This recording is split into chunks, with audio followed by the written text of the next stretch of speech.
اپنے والدین کے لیے ہر نماز میں دعا کریں، اگر زندہ ہیں تب بھی دعا کریں، اور اگر دنیا سے چلے گئے ہیں تب بھی ان کے لیے دعا کریں۔ دعا کرنے کا آسان طریقہ میں آپ کو بتا رہا ہوں، دل صاف ہونا چاہیے۔ اگر والدین زندہ ہیں، دکھلاوے کا عمل ان کے سامنے کچھ نہ کریں۔ میرے آقا علیہ السلام فرماتے ہیں تمہارے نمازوں کے سجدوں کی مقبولیت ماں باپ کی رضامندی ہے۔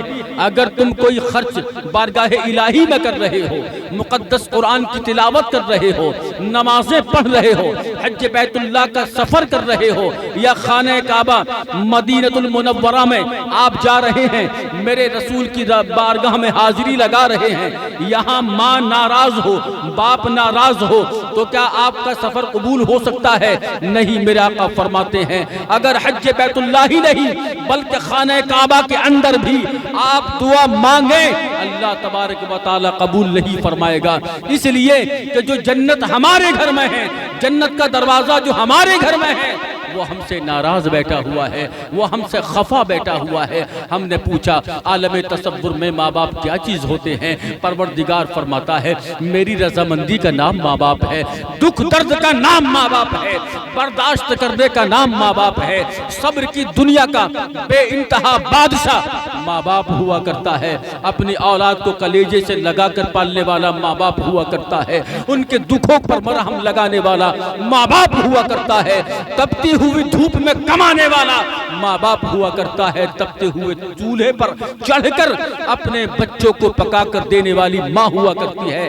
اس لیے ایسی ماں کو اپنے دعاؤں میں شامل رکھا کریں، اور اگر یہ زندہ ہے نا تو ان کے لیے تندرستی کی دعائیں کریں، ان کے لیے خیر و عافیت کی دعا کریں، لمبی زندگی اللہ ان کو عطا فرمائے، ایسی دعائیں کریں۔ اس لیے جب تک زندہ رہتے ہیں ہمیں کوئی مصیبت چھو نہیں سکتی، ہمیں کوئی پریشانی آ نہیں سکتی، ہمیں کوئی مصیبت جو ہے اپنے گلے نہیں ڈال سکتی۔ اس لیے جہاں پر ماں باپ زندہ ہوا کرتے ہیں ان کا دل آواز لگاتا ہے میرا لال کدھر ہے، میرا جگر کا ٹکڑا کدھر ہے، ابھی تک گھر نہیں آیا ہے، رات ہو گئی ہے، ماں کا دل دھڑکنے لگتا ہے، اور ماں کی ممتا پکار کر کہتی ہے کہیں میرا لال پریشانی میں تو نہیں ہے، میرے جگر کا ٹکڑا کہیں پریشانی میں تو نہیں ہے۔ ماں کی دھڑکنیں آواز لگانا شروع کر دیتی ہے، البتہ پورا گھر سو گیا، لیکن یہ ممتا کی ماری جس نے اپنے چھاتی کا دودھ پلا کر کے ہمیں بڑا کیا ہے، یہ ماں ابھی نیند نہیں آ رہی ہے، بچے کے لیے ابھی نیند نہیں آ رہی ہے، میرا لال نہیں آیا ہے، البتہ پتہ یہ چلا کہ ماں کا دل بے چین ہے، نیند نہیں آ رہی ہے، دل پر یعنی کہ پتھر رکھ کر اپنے لال کو یاد کر رہی ہے، ارے رونے کو دل چاہتا ہے لیکن رونے سے مجبور ہے، اس لیے کہ میرا لال نہیں آیا ہے۔ خدا کی قسم اس کو ممتا کہتے ہیں، اس کو پیار کہتے ہیں، اپنے دکھوں کو جو بھلا دے اس کو ماں کہتے ہیں، اپنی بھوک کو بٹا کر بچے کی بھوک کو پورا کرے اس کو ماں کہتے ہیں، اور اپنی طاقت کا جنازہ نکال دے اس کو باپ کہتے ہیں۔ اس لیے میرے آقا علیہ السلام فرماتے ہیں اگر تم اپنی دعاؤں کی مقبولیت چاہتے ہو، اپنی دعاؤں کو قابل کرنے کے لیے اللہ کی رضا میں سر کو جھکاتے ہو، تو سب سے پہلے ماں باپ کے قدموں میں جھک جاؤ۔ میرے آقا فرماتے ہیں اگر تم ماں باپ کے قدموں میں جھک گئے تو اللہ تبارک و تعالی تمہیں کسی کے سامنے نہیں جھکائے گا۔ اسی لیے رب کعبہ فرماتا ہے اگر تم مجھے راضی رکھنا چاہتے ہو تو سب سے پہلے اپنے ماں باپ کو راضی رکھو، اس لیے کہ ان کی رضامندی میں میری رضامندی ہے۔ اللہ فرماتا ہے تمہارا ہر سجدہ تمہارے ماں باپ کی رضامندی کا محتاج ہے، تمہارا ہر سجدہ اللہ کی رضامندی کا محتاج ہے۔ اس لیے ہمیں چاہیے اے لوگو اپنے ماں باپ کی وقت رہتے خدمت کر لیجئے۔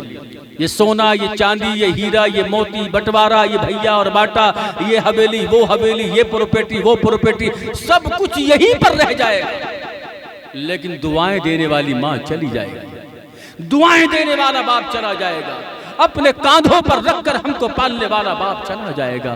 کیا رہ جائے گا تمہارے پاس؟ جو آج بو رہے ہو کل کو تمہیں بھی کاٹنا ہے۔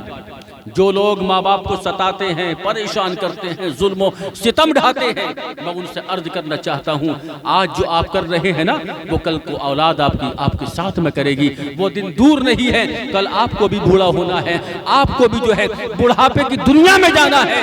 میرے آقا فرماتے ہیں جو دنیا میں بوتا ہے وہی کاٹتا ہے.